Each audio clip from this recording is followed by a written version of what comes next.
اعوذ باللہ من الشیطان الرجیم بسم اللہ الرحمن الرحیم۔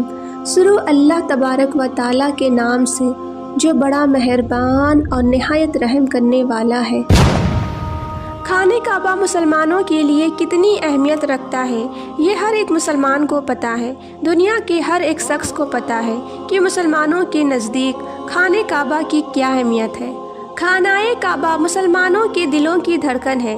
ساری زندگی جو شخص 5 بار کعبہ شریف کی طرف قبلہ رخ ہو کر نماز پڑھتا ہو تو اس کا دل کیوں نہیں چاہے گا کہ جس طرف وہ نماز پڑھتا ہو اپنا چہرہ کر کے اس کعبے کا دیدار بھی اس کو نصیب ہو جائے۔ ذرا آپ یہ تصور کیجئے کہ اگر کعبہ شریف جو اللہ کا گھر ہے اور جس کی حفاظت کی ذمہ داری بھی خود اللہ تعالیٰ نے لی ہے اور جس جگہ سے ساری دنیا کے مسلمان بہت محبت کرتے ہیں، اگر کوئی شخص اس کو گرا دے تو کیا کیفیت ہوگی، کیسا لگے گا، تو یہ منظر کیسا ہوگا؟ جی ہاں، ایسا بھی ایک وقت اس دنیا کو دیکھنا ہے، کیونکہ اس کے بارے میں خود ہمارے پیارے نبی حضرت محمد مصطفیٰ صلی اللہ تعالیٰ علیہ وسلم نے فرمایا کہ قیامت کے سب سے بڑی نشانیوں میں سے ایک نشانی یہ ہے کہ ایک آدمی مکہ میں داخل ہوگا جو کہ خانہ کعبہ کو گرا دے گا اور اس کے ٹکڑے ٹکڑے کر کے سمندر میں پھینک دے گا۔ پھر آپ نے اس آدمی کی نشانی بتائی۔ وہ انسان کیسا دکھتا ہوگا، اس کے شکل و صورت کیسے ہوں گے، وہ کون ہوگا، اس کا کیا نام ہوگا اور کہاں کا رہنے والا ہوگا۔ اور اس کے ساتھ ہی ہم آپ کو ابرہہ کا واقعہ بھی بتائیں گے جو نبی کریم صلی اللہ تعالیٰ علیہ وسلم کے پیدائش سے 25 دن پہلے جب اس نے کعبہ شریف پر حملہ کیا تھا تو وہ واقعہ بھی کیا تھا اور کیسے اسے منہ کی کھانی پڑی تھی۔ ان تمام سوالوں کے جواب قرآن اور حدیث کی روشنی میں آج کے اس ویڈیو میں ہم آپ کو بتائیں گے، لہٰذا آپ سے گزارش ہے کہ ویڈیو کو اینڈ تک ضرور دیکھیں۔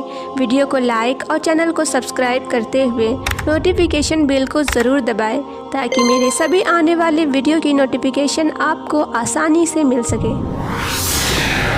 جب یمن کے بادشاہ ابرہہ نے خانہ کعبہ کو گرانے کی کوشش کی تھی تو اس کا کیا حشر ہوا تھا۔ حضور اکرم صلی اللہ تعالیٰ علیہ وسلم کی پیدائش سے صرف 25 دن پہلے یمن کا بادشاہ ابرہہ ہاتھیوں کی فوج لے کر کعبہ شریف کو ڈھانے کے لیے مکہ پر حملہ ور ہوا تھا۔ اس کا سبب یہ تھا کہ ابرہہ نے یمن کے دارالسلطنت سنوا میں ایک گرجا گھر بنایا تھا، بہت ہی شاندار عالیشان گرجا گھر بنایا تھا، اور وہ چاہتا تھا کہ عرب کے لوگ جیسے خانہ کعبہ میں حج کرتے ہیں تو وہ عرب کے لوگ بجائے خانہ کعبہ کے یمن آ کر اس گرجا گھر کا حج کیا کرے۔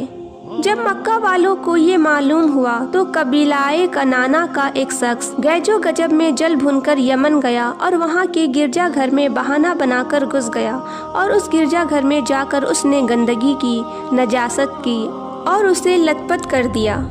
جب ابرہہ نے یہ واقعہ سنا تو وہ غصے سے پاگل ہو گیا، وہ آپے سے باہر ہو گیا اور خانہ کعبہ کو ڈھانے کے لیے ہاتھیوں کی فوج لے کر مکہ پر حملہ کر دیا، اور اس کی فوج کے اگلے دستے نے مکہ والوں کے تمام اونٹوں اور دوسری مویشیوں کو چھین لیا۔ اس میں 200 یا 400 اونٹ عبد المطلب کے بھی تھے۔ حضرت عبد المطلب پیارے نبی صلی اللہ تعالیٰ علیہ وسلم کے دادا ہے۔ حضرت عبد المطلب کو اس واقعے سے بہت رنج پہنچا۔ ابرہہ سے آپ اس معاملے میں گفتگو کرنے کے لیے اس کے لشکر میں تشریف لے گئے۔ جب ابرہہ کو معلوم ہوا کہ قریش کا سردار اس سے ملاقات کے لیے آیا ہے تو اس نے آپ کو اپنے خیمے کے اندر بلا لیا، اور جب ابرہہ نے حضرت عبد المطلب کو دیکھا کہ وہ ایک بلند قامت، روبدار اور نہایتی حسین و جمیل آدمی ہے جس کی پیشانی پر نور، جاہ و جلال چمک رہا ہے، تو صورت دیکھتے ہی ابرہہ محروم ہو گیا اور بے اختیار تختہ شاہی سے اتر کر آپ کی تعظیم و تکریم کے لیے کھڑا ہو گیا اور اپنے برابر بٹھا کر دریافت کیا کہ پوچھا کہ کہیے سردار قریشی، یہاں آپ کی تشریف لانے کا کیا مقصد ہے؟ حضرت عبد المطلب نے جواب دیا، ہمارے اونٹ اور ہمارے مویشیوں کو جو آپ نے بندی بنا لیا ہے، جو آپ نے اپنے قبضے میں لے لیا ہے، اسی کے متعلق میں آپ سے بات کرنے کے لیے آیا ہوں، تو آپ ان سب مویشیوں کو ہمارے سپرد کر دیجیے۔ تو یہ سن کر ابرہہ نے کہا کہ اے سردار قریش، میں تو یہ سمجھتا تھا کہ آپ بہت ہی حوصلہ مند شاندار آدمی ہیں، مگر آپ نے مجھ سے اپنے اونٹوں کا سوال کر کے میری نظروں میں اپنا وقار کم کر لیا ہے۔ اونٹ اور بکریوں کی حقیقت ہی کیا ہے؟ میں تو آپ کے کعبہ کو توڑ پھوڑ کر برباد کرنے کے لیے آیا ہوں، معاذ اللہ۔ آپ نے اس کے بارے میں کوئی گفتگو نہیں کی۔ حضرت عبد المطلب نے کہا کہ مجھے تو اپنے اونٹوں سے مطلب ہے، کعبہ میرا گھر نہیں ہے بلکہ وہ خدا کا گھر ہے، وہ خدا اپنے گھر کو بچا لے گا، مجھے کعبہ کا ذرا بھی فکر کرنے کی ضرورت نہیں ہے۔ تو یہ سن کر ابرہ اپنے فرعونی لہجے میں کہنے لگا کہ اے سردار مکہ، سن لیجئے، میں کعبہ کو ڈھا کر اس کی اینٹ سے اینٹ بجا دوں گا اور روح زمین سے اس کا نام و نشان مٹا دوں گا، کیونکہ مکہ والوں نے میرے گرجا گھر کی بڑی بے حرمتی کی ہے، اس لیے میں اس کا انتقام لینے کے لیے کعبہ کو مسمار یعنی تباہ کر دینا ضروری سمجھتا ہوں۔ حضرت عبد المطلب نے فرمایا، پھر آپ جانے اور خدا جانے، میں آپ سے سفارش کرنے والا کون ہوں؟ اس گفتگو کے بعد ابرہ نے تمام جانوروں کو واپس دینے کا حکم دے دیا اور عبد المطلب تمام اونٹوں اور بکریوں کو ساتھ لے کر اپنے گھر چلے آئے اور مکہ والوں سے فرمایا کہ تم لوگ اپنی اپنی مال مویشیوں کو لے کر مکہ سے باہر نکل جاؤ اور پہاڑوں کی چوٹیوں پر چڑھ کر وہیں کہیں چھپ کر پناہ لو، اور پھر خود اپنے خاندان کے چند آدمیوں کو لے کر حضرت عبد المطلب خانہ کعبہ میں گئے اور دروازے کا حلقہ پکڑ کر انتہائی بے قراری سے رو رو کر دربار باری میں اس طرح دعا مانگنے لگے، اے اللہ، بے شک ہر شخص اپنے اپنے گھر کی حفاظت کرتا ہے، لہٰذا تو بھی اپنے گھر کی حفاظت فرما اور صلیب والوں اور صلیبیوں کی پجاریوں کے مقابلے میں اپنی بندوں کی مدد فرما۔ حضرت عبد المطلب نے یہ دعا مانگی اور اپنے خاندان والوں کو ساتھ لے کر پہاڑ کی چوٹی پر چڑھ گئے اور خدا کی قدرت کا جلوہ دیکھنے لگے۔ ابرہ جب صبح کو کعبہ ڈھانے کے لیے اپنے لشکر زرار اور ہاتھیوں کو ساتھ لے کر آیا، اور جیسے ہی ابرہ اپنے ہاتھیوں کے قطار کے ساتھ آگے بڑھا اور مقام مخمس میں پہنچا تو خود اس کا ہاتھی، جس کا نام محمود تھا، ایک دم بیٹھ گیا۔ ابرہ نے اس کو بہت مارا اور بار بار للکارا مگر ہاتھی نہیں اٹھا۔ اتنے میں قہر الہی ابابیل کی شکل میں نمودار ہوا اور ننھے ننھے پرندے جھنڈ کے جھنڈ، جن کی چونچ اور پنجوں میں تین تین کنکڑیاں تھیں، سمندر کی جانب سے حرم کعبہ کی طرف آنے لگی۔ ابابیل کی اس لشکر نے ابرہ کی فوج پر اس قدر زور و شور سے سنگ باری شروع کر دی کہ ابرہ کے لشکر اور اس کے ہاتھیوں کے کھچے اڑ گئے۔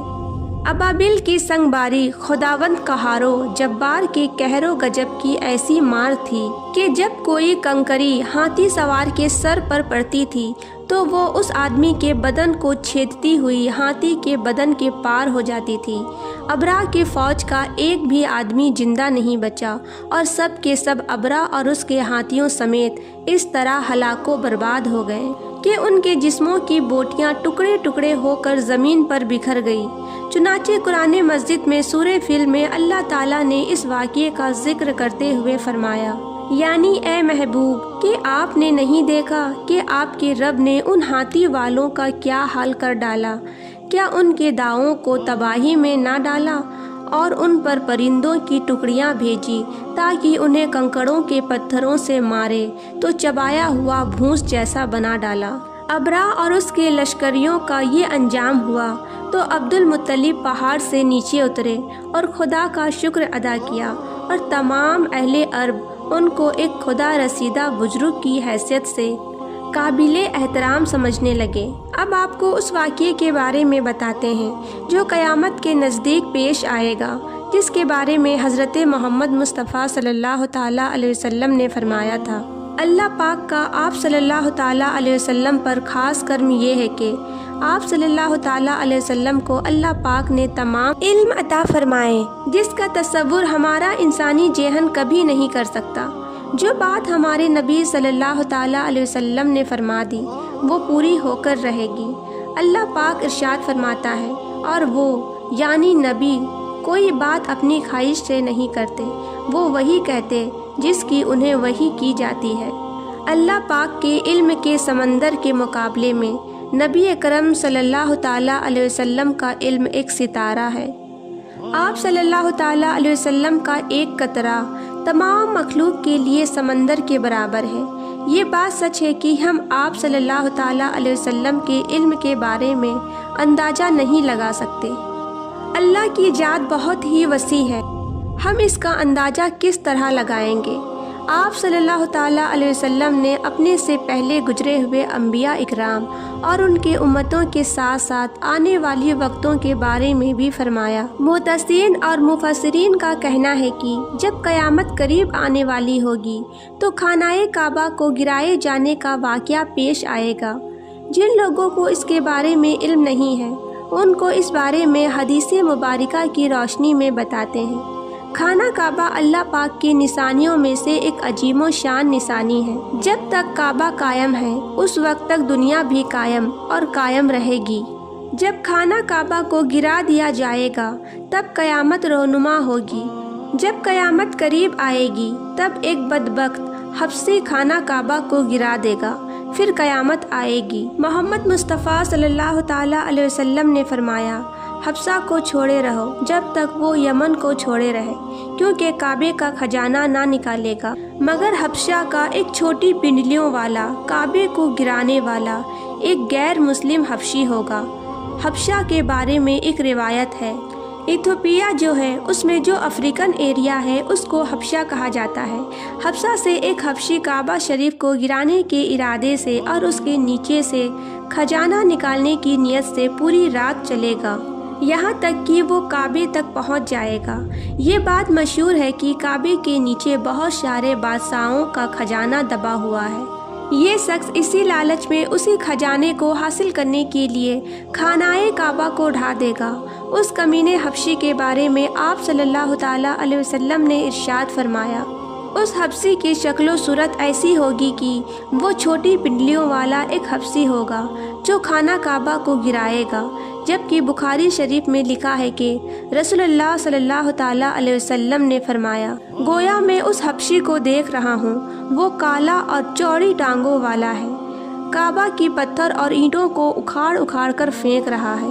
بخاری شریف میں ہے کہ قرب قیامت کے وقت حضرت عیسیٰ علیہ السلام کے وفات کے بعد جب لوگوں کے سینوں سے قرآن اللہ تعالیٰ اٹھا لے گا اور دنیا میں کوئی بھی اللہ اللہ کرنے والا نہ ہوگا تو اس کے بعد وہ بدبخت حبشی خانہ کعبہ کو گرائے گا۔